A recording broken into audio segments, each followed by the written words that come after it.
देखकर मुझे बहुत दुख भी होता है। और जैसा कि अभी शर्मा सर ने कहा, वो तो मुझसे भी बहुत बड़े उम्र में और उन्होंने बहुत साल यहाँ गुजारे हैं,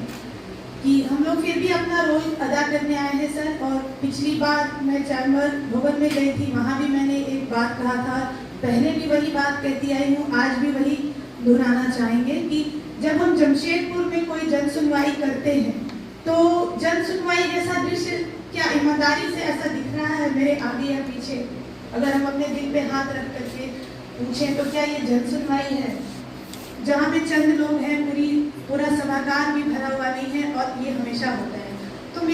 मेरा एक सुझाव है और एक रिक्वेस्ट है, निवेदन है कि जन सुनवाई सही मायनों में उस दिन जन सुनवाई होगी जब जमशेदपुर का एक आम आदमी इसमें भाग लेता रहेगा, न कि मैं सिर्फ अन्य अमृता, जवाहरलाल शर्मा या अन्य लोग या अन्य पत्रकार। हम तो बहुत कुछ जानते हैं, हम बहुत कुछ समझते हैं, भाग ले रहे हैं, हमारे पास कुछ चंद सुझाव होते हैं जिसको सुना भी जाता है, शायद हम लकी है कि उनको सुना जा रहा है, लेकिन बहुत से ऐसी आवाज़ दब जाती है जो बहुत कुछ बोलना चाहते हैं लेकिन वो आ नहीं पाते, क्योंकि गोलमुड़ी क्लब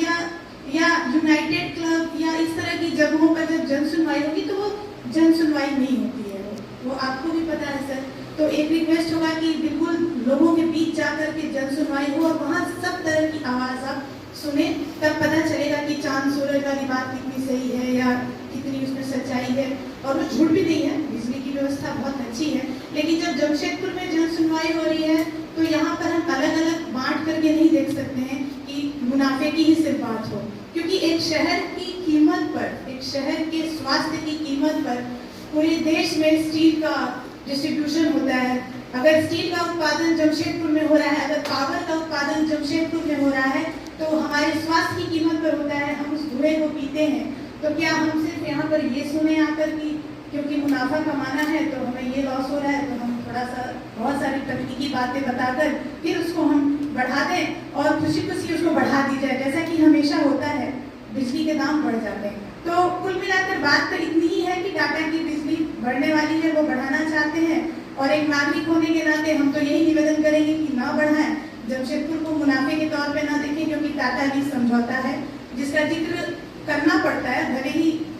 इस जो आयोग के समक्ष उसको तकनीकी तौर पे लाया जा सके या ना लाया सके, लेकिन जब हम जमशेदपुर की बात कर रहे हैं तो टाटा ने समझौते का जिक्र इसलिए करना होगा क्योंकि सब्सिडाइज रेट में यहाँ अधिकार है, सबको उसका हक है कि सबको मिले, और उस सब्सिडाइज रेट पर ही मिलना चाहिए और बाकी शहरों से तुलना करके यहाँ बढ़ाने की बात नहीं होनी चाहिए, क्योंकि इसी शहर की बदौलत 64,000 करोड़ का मुनाफा टाटा स्टील को होता है, और टाटा स्टील का देश की इकोनॉमी में इतना बड़ा योगदान है, तो इतना तो जमशेदपुर को हक जरूर है। बाकी तो सर बहुत सारी बातें हैं, रिक्वेस्ट करूंगी कि इस बार रिकॉर्ड थोड़ा टूटना चाहिए, कभी तो हमें ये सुनने को मिले कि दाम नहीं बढ़े, बस यही कहना चाहिए। एडमिनिस्ट्रेटिव कॉस्ट बहुत हाई है सर।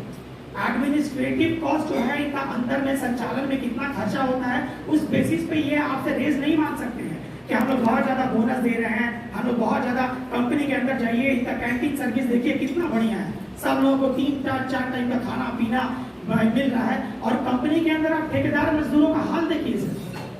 आप बोनस दे रहे हैं करोड़ों करोड़ रुपया में, यहाँ 100% जो लेबर फोर्स है और ठेकेदार मजदूर बन चुका है, 7-7 हज़ार में, 8-8 हज़ार में, 10-10 हज़ार में ठेकेदार मजदूर मैंने खट रहा है। तो आप बताइए कि नियोजन नीति के तौर पे जो झारखंड का नियोजन नीति है कि स्थानीय लोगों को लिया जाए, जमशेदपुर के लोगों को लिया जाए, झारखंड के लोगों को लिया जाए, उसका कितना पालन होता है?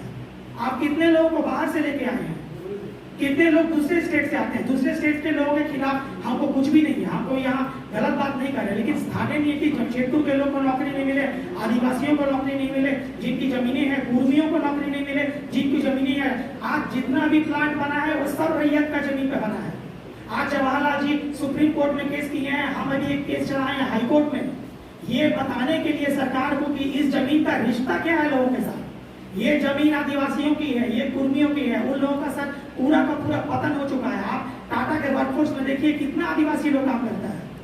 सर, 5% भी आदिवासी पॉपुलेशन आपको नहीं मिलेगा टाटा कंपनी के अंदर, जबकि ये लोग क्लेम करते हैं हमारे पास लाखों का वर्कफोर्स है। तो आदिवासी कल्चर तो आप पूरा का पूरा एकदम डिस्ट्रॉय कर रहे हैं। वो क्या CSR से केवल एक भोपाल मैदान में एक मेला कर देने से होगा कि हमने कहा आदिवासी सम्मेलन का मेला लगा दिया, आदिवासी लोगों को बुला लिया, हमें नाच गाना हो गया, ये बेचारे लोग भोले भाले लोग हैं। ये लोग भी आ जाते हैं। लेकिन आप चलिए सड़क पे, आप लोगों से पूछिए, लोगों से बात कीजिए, इन लोगों से पूछिए कि तुम्हारा दुख क्या है, तुम्हारा दर्द क्या है। लोग एकदम अंदर से व्याकुल हो चुके हैं सर। अब आंदोलन की स्थिति आ गई है। हम हर दिन इन लोग को बोलते हैं, नहीं हमको बोलता है चलिए भैया यहाँ चलते हैं, गेट जाम करते हैं। हम इन लोगों को बता रहे हैं कि भाई गेट जाम करने का कोई जरूरत नहीं है। हम लोग बात करते हैं शांतिपूर्ण तरीका से, हम लोग बात किया जाए कंपनी से, हम आपके प्रतिनिधि हैं तो हम जाके बात रखेंगे। सरकार के आप लोग आदमी हैं, आप लोग के सामने बात रख रहे हैं। लेकिन इसके बाद सोल्यूशन क्या है सर? अगर यहाँ सुना ही नहीं जाएगा, बिजली का बिल बढ़ते जाएगा, पानी का बिल बढ़ते जाएगा, शिक्षा में वही हाल है। टाटा लास्ट बार हम टाटा स्टील को बोले कि आप लोग 10,000 करोड़ रुपया बाहर में दे दिए हैं, यहाँ के सारे स्कूल को बंद कर दिए हैं। जेमको ग्राउंड में अभी फिर से स्कूल तोड़ा जा रहा है जो पुराना स्कूल था। तो सीएसआर के तरफ आपने गोविंदपुर क्षेत्र का क्या विकास किया है, जोजोगेड़ा का क्या विकास किया है, उसका उल्लेख कीजिए। सारा का सारा डिटेल हम लोग